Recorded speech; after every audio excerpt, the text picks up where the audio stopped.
бэлэн бол чи хөвчээ зөө. Аудио эдис үзүүлж байна.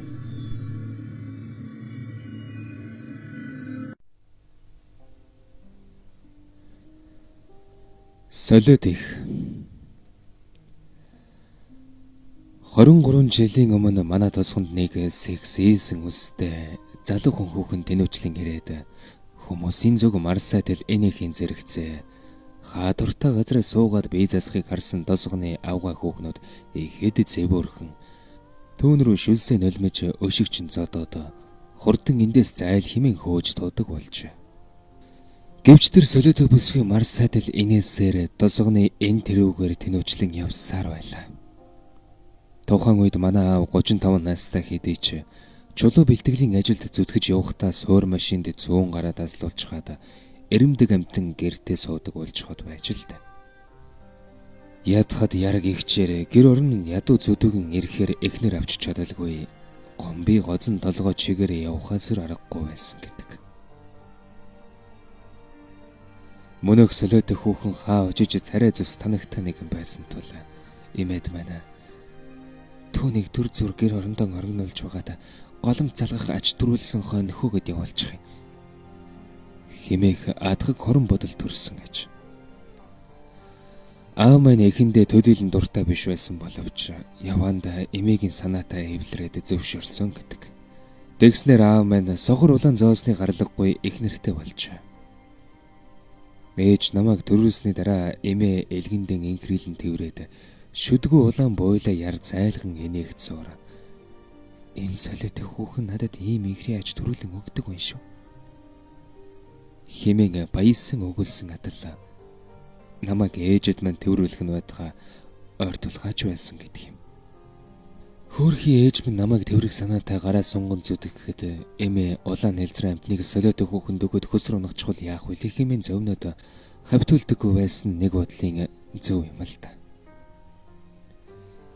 Эмээ ээж рүү ширүүн харцаар ширвээд чи хүүхэд тэвэрнэ гэж саналтгүй. Би юу боллоо гэж чамд өгөх үлээ. Хэрвээ чи хүүг минь хулаагаар тэврэх гээд оролдоод үзвэл сайхан мэдэрэ. Би чамайг болгоод өгөхөө мэдий гайгүй. Чамайг зодоод алчиж чадахгүй ч гэсэн гэрээсээ хөөгөөд явуулчих болох байлгүй. Химэн зандран өгвөл. Ээж минь хаа очиж тиймэрхүү утгатай зүйлсийг сайн ойлгодог болохоор айсан янзтай холмогнон холхон очиод чимээгүй суучдаг байж. Түүнээс гадна эмээ маань солиотой хүүхний сүүг хөөхөд мэдрэлийн согог халдчихж мэдний хэмээн сэжиглэж намайг өгжинд оруулчихсан тул хөөрхий их юм хоёр дэлэн чинрээд сүүгээ савруулан явах болсон гэдэг.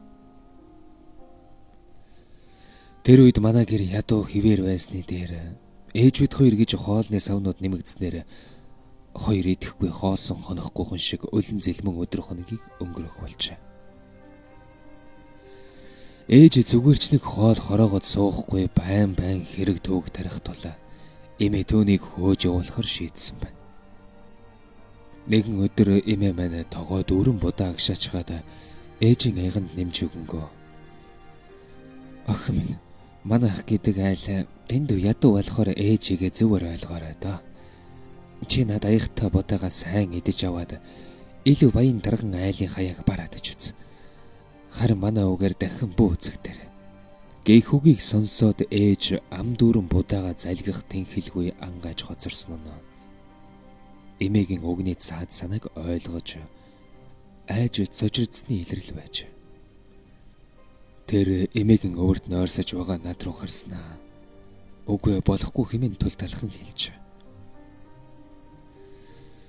Эмээгийн царай тэр даруй бараагаад дууга байдгаар өндөрсгөж. Мохор солиотой амтэн чи байтал өөдөөс олон таван үг хэлэх санаатай юу? Чи тэглээгээ сайн үзэхгүй байлгүй. Чам шиг хэрмэг тэнэмэл амтныг гэртээ 2 жил толгой хоригдуулсныг их юм гэж бодоорой. Өөр яалах санаа байгаа юм. Наад будаага гударч чад эндээс даруй хүн тэнэлж үз. Дуулж гин үү? Химэн өгүүлээд гартаа тааралдсан галын шилэг үрийг шүүрэн авч хөсөр дэлдэхэд хөөрхий ээж минь дав хийдэл зочоод эмээгийн зүг холмогнон харснаа толгоогоо доош тонгойлгоход том нулимс бодоотой аяга руу дуйслаж байлаа. Тэр генетнийг санаа төрөв бололт аягта бодооныхаа дийлэн хагасыг өөр нэгэн аяганд юулчихэд эмээр өрөвдөлтөй гарцаар ширтжээ. Түүний энэхүү үйл хөдлөл нь үүнээс хойш өөрөө хагас аяга бодоо идэж бай. Харин та намайг битгий хөөгөөчтэй гэсэн санаа болохыг төвөггүй ойлгоод эмээ бүр алмарч гоцорсон гэдэг. Эмээ мань хэдийгээр ээжэд хадуу гариг ханддаг байсан өнөн боловч явж хад чулуунаас бүтсэн хүн биш болохоор уярлын нулимсаа буруу харан шударч хаад буцаж ширүүн харцаар түүнийг ширвэнгээ. Наад будага хурдан идчихэд хурдан холдож үз. Манай гэрт байгаад уйл чамд өсөж өгөх ганц л зам бий. Гэхэд ээж минь аягтай хоолойж идэж баралгүй бүдчин хашааны хаалгаар гараад холдож өгөлгүй зогсоод байж. Эмээ сэтгэлээ хатамжлан чи хурдан нүднээс далд орж үз. Хорвоо дэлхийд буянтай айл хунар хаа мандах хүлээт.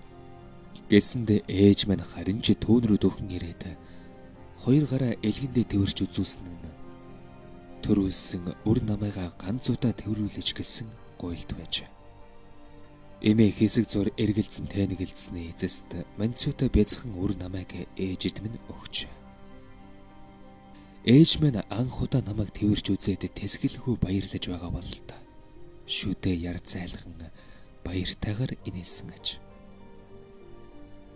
Эмээ минь ээжийн өвчин хөдлөөд үлгийтэй бяцхан намайг хогсыг мэд хөсөр хайчихгүй хэмээн болгоомжлохдоо хоёр гараараа миний манцсан дороос тосон зогсож байлаа. Ээж намайг 2-3 минут тэврээгүй шахан байхад эмээ тэсгэл алдсан байдалтай булан аваад хашаа руугаа бодсон орж хаалгаа тас хийтэл төгжжээ. Би гэдэг хүн мэдээ орсон даруйда бусад хүүхдүүд бүгд л ээжтэй байхад надад яагаад байдаггүй юм бол доо хэмээн гайхан бодох болсон юм. Эмээ аав хоёроос энэ тухай асуугаад тэд нар ээж чинь өгчгсөн гэдэг ганц л үгээр ам таглаад өнгөрдөг байлаа. Гэвч үе тэнгийн жаалууд таны ээж үхээгүй харин түүнийг солиотой байсан болохоор имиж нөхөөгөөд явуулчихсан юм гэж хэлхийг дуулаад эмээ дээр буцан очиод ээжигээ эргүүлэн өгөхийг нэгхийн сацуу чон шиг додортой эмээ гэж уурлан хашгирч аягтай хоолон эдэлгүй газар дасгах явдал хаяа боловч тохиолддог байлаа. Тэр үед балчир хүүгийн тархинд галзуу солиотой хүн ямархуу дөрх байдалтай байдгийг мэдэхгүй болохоор дотроо бэтгэртлээ өгүүлэн сандаг байжтэй. Харин түүнийг ямархуу царай зүстэй хийгээд өнөөхөр амьд бинт яваа болов уу гэдэг талаас нь бол үнэндээ бодож байгаагүй. Гэтэл намайг 6-наас хүрдэг тэр жил гэрээс гараад 5 жил алга болсон ээж маань гинэд эргэн ирдэг байна шүү. Тэр нэгэн өдөр миний хэдэн жаахан найзууд гүйлдэж ирээд "Сяашуу, чи мэдээгүй юм уу? Танаа солиотой ээж эргэн иржээ." хэмээн маш чухал мэдээ дуулгаж байгаа мэт хашгиралд. Би ч бөөн баяр хөөр болсон амьтан тэднийг дагалдан гадагш тавхыг алилцуулан хурдлахад аав эмээ хоёрч араас минь хөөцөлдөнгүйсэн. Тэр бол миний хувьд мэдээ орсон цагаас хойш анх удаа ээжтэйгэн уулзаж байгаа хэрэг бөлгөө. Ээж минь анх дүрслэн өгүүлж байсантай яг адил уранхай ноорхоо хувцтайхан явах бөгөөд үсэн дээр нь хадсан ус ширэлдэн наалзныг үзвээс урд шөнө хаанигтэй өвсөн бухал бараалдаж унтсан болох нь илт байлаа. Би үеийн найзуудтайгаа зөв түүн рүү дөхөн очиход түүний нүдний харц ямар нэгэн зүйлийг эрж хайгаад байгаа нь илт байгаач. Тэгж тэгсээр тэр намайг цооширтан гөлрөгцсөн ороо. "Сяашуу минь бомбөг хэмээн зөнгөтөн өгүүлээд гартаа барьсан хийм бөмбөгийг аргадсан янзтай над руу сарвайлаа. Миний өдрийн бодол шөнийн зүүд болох нь холгүй байсан ээж минь ийм төрх байдалтай эргэн ирэх юм гэж бодоогүй болохоор би угасхийн эргээд гэрлүүгэн гүйчих. Миний араас хэнийгэн хүүхэд "Сяашуу, чи одоо солиотой хүн ямар хөдөрөх байдалтай байдгийг мэдээ үсттэй. Яг л таны ээж шиг хүнийг илдэг юм штт" хэмээн хашгирах нь сонсогдов. Би мөчөгөн өгөх янзгүй тэр жал руу эргэн хараад Наадах чинь лав чиний л ээж байж тарна. Танай ээж л ийм төрх байдалтай байхаас зайлахгүй. Гэчгээд цаашаа гүйсэн юм. Үнэн дээр би тийм солиотой ээжтэй баймаргүй санагдаж байсан боловч эмээ аав хоёр түүнийг хөдөлсөөр гэртээ орж ирцгээв. Тэр жил эмээ ээжийг хөөгд явуулж гсандаа сэтгэл эс дөвдхийн зэрэгцээ өдөр ирэх тусам өдлөж дороотхын горыг амсаад байсан болохоор түүнийг өрөвдөд гэртээ авчирсан нь тэр байж. Харин би гэдэг хүн сэтгэл дотроо маш их дурамчхан байсныг нуугаад яах вэ? Яагаад гэвэл тийм ээжтэйгийн төлөө бусдын нүрийг харахгүй болсон мэт этгээд буруу санаа сэтгэлийг минь эзэмдээд байсан хэрэг. Би түүнийг ганц удаа ээжээ гэж дуудах нь байтугай царай өгч энэ тэрийг чирах дургүй болсон юм. Гагцхүү түүн рүү зандрангуй дээрэнгүй өнгө аясаар хандах бөгөөд түүний хариуд хөөрхий ээж минь айсан янзтай ширвэдэн гарахыг нь л олонтоо харж болохоор байсан да. Гэрт нэг дэл сул хүнийг зүгээр тэжээгээд байх аргагүй тул эмээ ээжийг хар бор ажил хийлгэж сургах гээд тарийн талбай дээр дагуулan очдог болсон бөгөөд санаан зоргоор заасан бүгдийг сурчхан гэж ч юу ах. Тэр болгонд хөөрхий ээж минь эмээгийн зодуурын амтыг биеэр амсдаг байлаа. Хэдэн өдрийн дараа эмээ ээжийг овоо гайгүй сурчглаа гэж бодоод ганцаараа гахаан дэжилийн үйлс бэлтэг гэд үлдээж өгч. Тэгээд хагас цагийн дараа яваад очтол хоёр том араг дүүрэн гахаан дэжилийн үйлс төөж бэлдсэн байхыг наривчлан үзтэл бусад айлын дөрөв соёолж байсан тодорхойны жигийг суг дадаад хайчихсан байх юм гэж хэн санах вэ? Эмээ уурандаа шатаж гүйцээд муухар солиотой юм чи тодрог зэрлэг өвс хоёрыг ялгаж талгаж танихгүй байна уу? Химэн харах зур яаж аргалах арга хэвээ олж ядан байтал тодорхойн эзэн тэдэн дээр хурч ирээд эмээг санаатай юм хэрэг үйлдүүллээ хэмээн буруутгаж. Багтартлан ууралсан эмээ газраас нэгэн том хатсан мужир шүүрэн аваад ээжийг толгой төрөөгөө занчих зуур. Муухар солиотой эмийг өгтлэн гөвшөөд өгөлдөө. Чи хурдан нүднээс талд орохгүй мө? Хэмээн орилж хашгичж гарав. Ээж хидийгээр солио өвчин туссан боловч өвдөх мэдрэмж нь хിവэрэд бол хатуу мужрын занчаанаас бултан нуугдах арга сам ирэл хийлхийн зэрэгцээ. Битгий зодооч хэмээн гойн говшиж байлаа. Эцэс сүлд нь тодорхойн эзэн тэр айхтар зодоорыг харсаар сэтгэл төвдсөнгүй янзтай. За болж үз. Би дахин асуудлыг босгож ярих бай. Хожим та бүхэн наадгаа сайн харж хандалж явал болох нь тэр гэж. Ээж тэр үеэр газар хэвхрэн ойчоод ихэр татан уйлж байсан юм гэдэг. Би түүн рүү болж гисэн янзтай зэвүүрхэн хараад тодрог зэрлэг өвс хоёрыг алгадаггүй жинхэнэ гахаа гэж түүнийг хэлэх багт. Хэмээн хэлдэл хэнийгэн хүн шилэн хүзрүү минь алгадаад авлаа. Эргэн гардал эмээ над руу их л муухай харцаар ширтэг зуур. Муухар залгичи төрсөн ихтэйг яаж ардч байгаа юм нэлээ. Сэгсгэрч гисэн ээж гэж сайхан үг байдаг юм шүү. Хэмээн зэмлэв. Би түүний хариуд надад ийм солиотой ээж хэрэггүй хэмээн уурсан хашгирч билээ. Ухаас чи чинь бүр хүнээ байж гүцгэнэ. Тэгвэл чамайг ч гэсэн сайн гөвшөөд өгөлтөө. Гээд эмээ дахин гараад алайтал ээж маань уян дарвч мэт ухасхийн босож ирээд эмээ бид хоёрын дундуур орон халахлаа зогсож. Тэгээд тэр толгоор угаа заагаад намайг зод хэмээн хашгирч байлаа. Ээж маань эмээд намайг биш өөрийг нь зод хэмээн хэлж байгаа болохыг би төвөггүй ойлгосон юм. Эмээгийн талаасан гар агаарт зарцах мэт хөдөлгөөнгөө болоод аман дотроо энэ солиотой юм сэтгэлтэй өр хүүхдээ ингэтэл хайрладаг байх юм гэж хэн санах вэ? Хэмээн бовтно. Намайг сургуульд ордог жил аав маань хөрш тосгоны нэгэн хайлын загас өржүүлгийн цөөрмийг харах манайчин ажилд ороод гэртээ үзэгдэх байлаа. Тэгсэн мөртлөө сард дөнгөж 50 юаны азэг хөлстэй ажил юм гэсэн. Харин ээж маань эмээтэй цугад тарайн талбай дээр гахаад ижих зэрлэг ууцуулгаасаар дахин яр шиг төвөг удахааргүй овоо дөртөө болсон байлаа.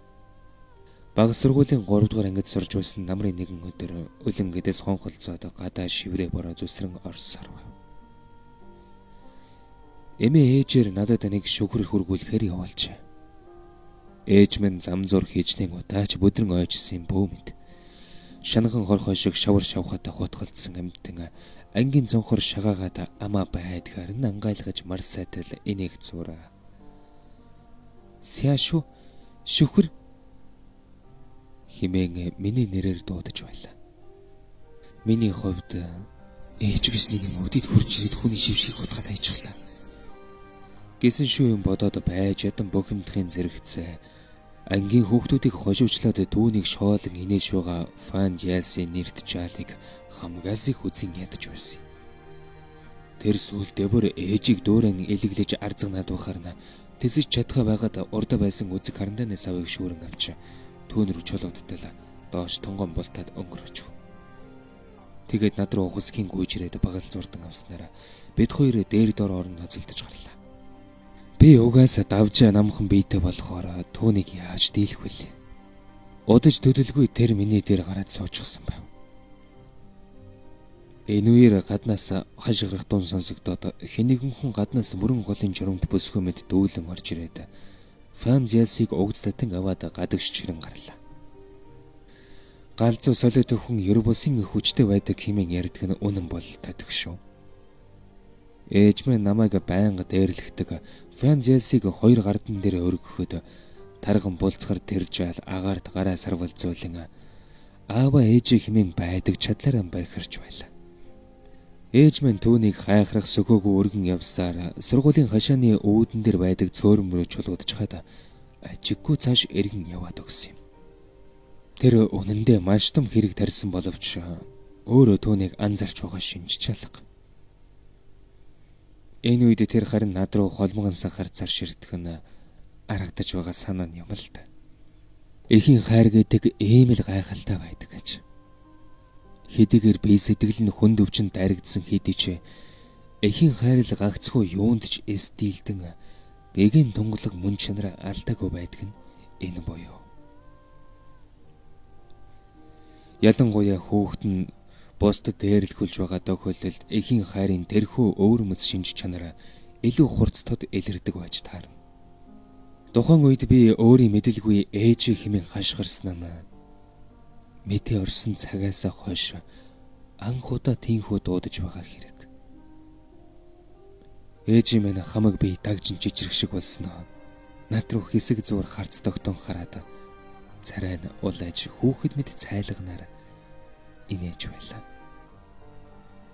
Тэр өдөр ээж бид хоёр анх удаа л нэгэн шүхрийн дор хамтдаа гэрлүүгөө боцсон харсан юм. Би сургууль дээр болсон явдлыг эмээд нэгэнгүү тоочин өгүүлэхэд тэр учиргүй айж сандрахтаа аав руу хүн явуулж дуудвал. Аав дөнгөж гэртэн орж ирээд удаагүй байтал баахан буу шийдэм худаг мэс барьсан залуус манай гэрт дайран орж ирээд өвгөн солиогүй аяг тавг эд огшлыг минь эвдэн сүйт гэж эхэллээ. Фан Зялсигийн аавын найз нар болох тэр хүмүүс манай гэрээг 9 баалын хүчтэй газар хөдлөлтөөс өөрцгөө боснуулж гаргасан нь тэр болоо. Фан Зялсигийн эцэг аав минь нүүр нүд рүү хурууга чичлэнгээ. Миний хүү сүнсэн зайлт лайсны улмаас эмнэлэг твтчихлээ. Таны хэмэр ганц яны төдийхөн эмнэлгийн зард гаргаад өчгтэн хэтэй айл биш. Дэм болохоор би танаа умгар байшин шатаагаад өгдөг юм бол хэний хүү болох вэ та? Хэмээн хашгична. 1 юан гэдэг сарда 50хан юаны цалинтай аавд маань маш их мөнгө байсан юм.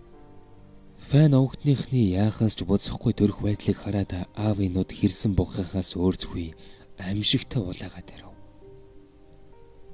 Тэр ээж рүү хилэнтэй гарцар ширдэг зуур суран тэлэгээ шууд татан тайлаад толгой төрөөгүй шавхардаж гарлаа.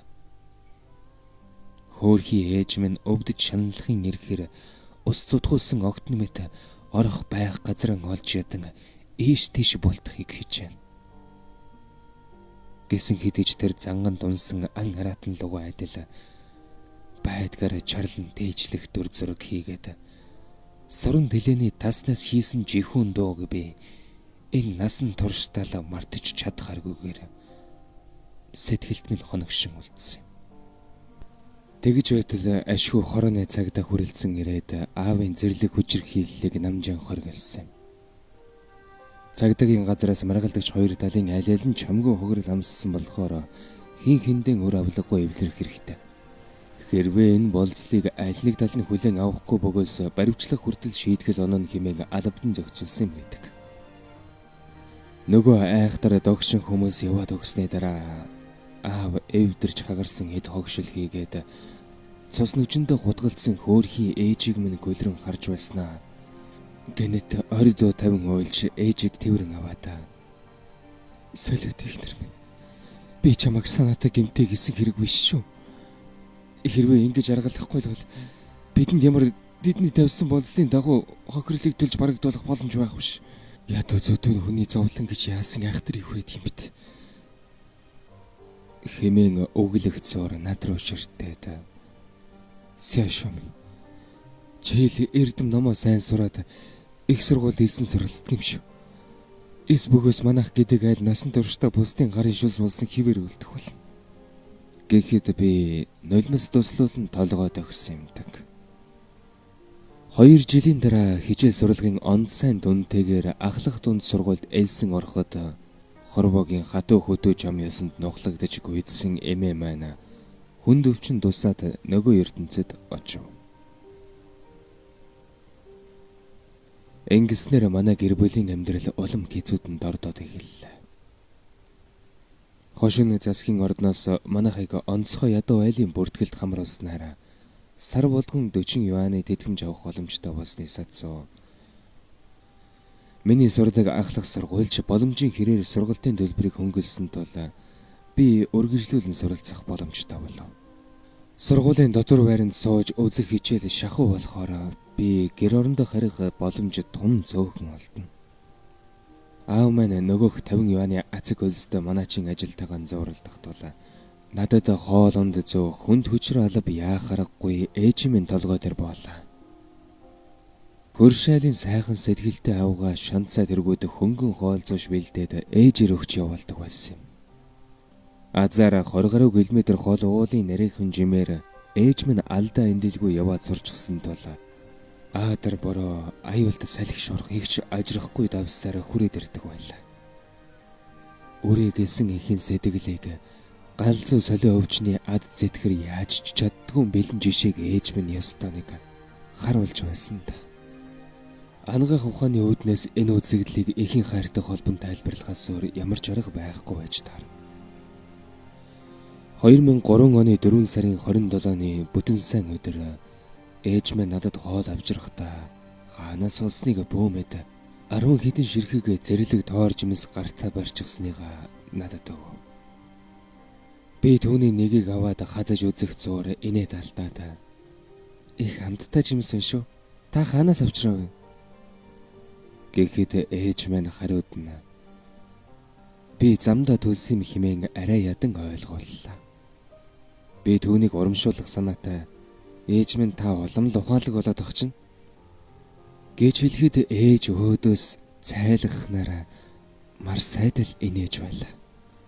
Би ээжигээ босоод явахт нь замдаа мэдээтэй яваарэ гэж захихэд өөдөөс толгойд өгсөөр цааш эргэн одсон. Ээжиг явсны дараа би эзэлтэн ерөнхий шалгалтандаа бэлдээд өрөөнөөсөө гаралгүй сууж. Удах өдрийн өглөө ангидаа хичээлийг хийж байтал хөршайлын авгаа сургууль руу яаран хурж ирээд багшаар намайг дуудуулан гаргаж ирээд уулзлаа. Ээж минь надад хоол хүргэж ирээд гэртээ буцаж хараагүй тухай тэр авгаа надад тоолгов. Миний сэтгэл маш их бачимдаж замдаа төрчихөөгүй байгаадаа гэж боддолоо. 3 жил алдаа осолгүй явсан замаасаа яахан гажих вүлээ дээ. Танай ээж чамд ямар нэгэн зүйл хэлээгүй үз гэж айлын авгаа надаас асуув. Би хариуд нь онцом хэлээгүй, харин надад 10 хэдэн зэрлэг тоорж юмс авчирч өгсөн гэд хэлтэл нөгөө авгаа уулга алдан гуян алгадаад паларсан эргүүлж наад 10 хэдэн тоорж юмснээс ч л асуудал үүссэн байж таарах гэд багшаас чөлөө аван надтай цуг уулын жимээр буцсан явцгаав.